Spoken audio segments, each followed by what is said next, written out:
Sir, you আকৃতির উপত্যকাকে কেন হিমদ্রোণী বলা হয়? একটা কথা বলি, তোমরা মহাভারতের সেই দ্রোণাচার্যের নাম শুনেছো? হ্যাঁ, কৌরব বা পাণ্ডবদের যে শিক্ষা গুরু ছিল ওনাকেই বলা হতো দ্রোণাচার্য। আচ্ছা, দ্রোণ মানে কি? দ্রোণ বা দ্রোণী মানে কি বলতো?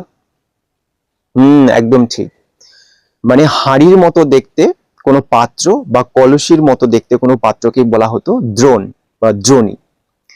তাহলে এটা ভাবো যে হিমবাহের ক্ষয়কার্যের ফলে পর্বত গাত্রে এমন ধরনের একটা ভূমিরূপ হতে হবে যেটা কিনা দ্রোণের মতো দেখতে হবে বা দ্রোণীর মতো বা হাঁড়ির মতো বা বড় একটা গামলার মতো, তাই না?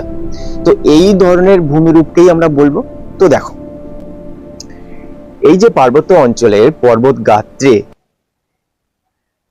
দীর্ঘদিন ধরে হিমবাহের ক্ষয়কার্যের ফলে, যেহেতু হিমবাহ কোনো নদীর ভি আকৃতির উপত্যকার মধ্যে দিয়ে যদি যায় দীর্ঘদিন ধরে, তাহলে প্রশস্ত তলদেশ বিশিষ্ট এবং চারিপাশে খাড়া ঢাল বিশিষ্ট, কিছুটাই ইংরেজির ইউ অক্ষরের মতো দেখতে এই যে ভূমিরূপটা, একেই বলা হয় হিমদ্রোণী।